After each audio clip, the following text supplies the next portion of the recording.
আসসালামু আলাইকুম সবাইকে। আজকে আমি তৈরি করব বেগুনি। তার জন্য একটা বেগুনেরকে আমি এভাবে কেটে নিয়েছি। এখন এর থেকে আমি পাতলা পাতলা স্লাইস করে নেব।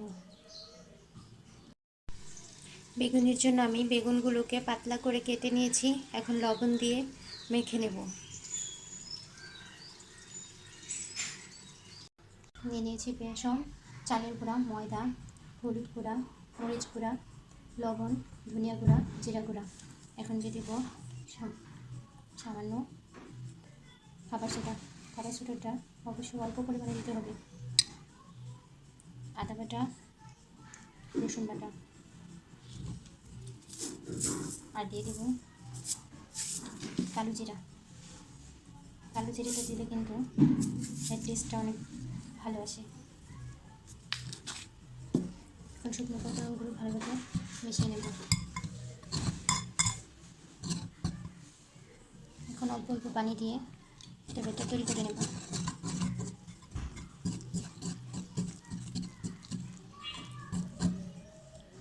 অল্প অল্প পানি দিয়ে ব্যাটারটা তৈরি করে নিতে হবে।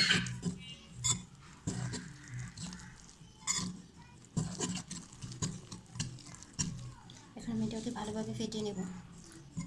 যত ভালো ফেটানো হবে তত বেসনের এই ব্যাটারটা তত বেশি ভালো হবে। যত ভালোভাবে ফেটানো হবে বেসনের এই ব্যাটারটা তত বেশি পারফেক্ট হবে। আর বেগুনি আর আলু চপগুলো তত বেশি মুচমুচে হবে। তাই আপনারা ভালোভাবে বেসনের এই ব্যাটারটা ফেটিয়ে নেবেন। আমি অল্প অল্প পানি দিয়ে বেসনের ব্যাটারটাকে এভাবে ফেটিয়ে নিচ্ছি।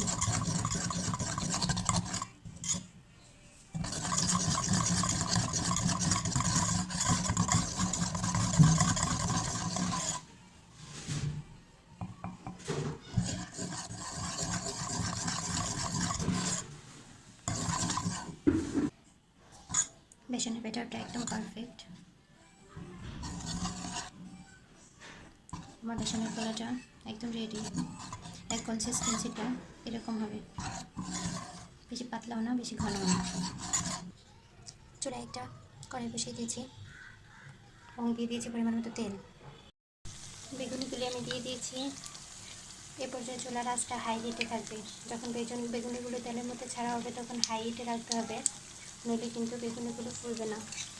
এখন চুলার আঁচটা লোতে রেখে মুচমুচে করে ভেজে নিতে হবে।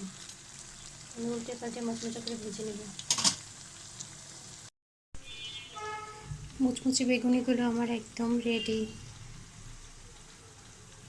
দেখুন এটা কতটা মুচমুচে হয়েছে। কোনো প্রকার কালার ছাড়াই কিন্তু এরকম একটা কালার এসেছে। আপনারা বাসায় অবশ্যই ট্রাই করবেন আর আমাকে জানাবেন কেমন হয়েছে। আর আমার চ্যানেলটাকে অবশ্যই সাবস্ক্রাইব করে দেবেন। ধন্যবাদ।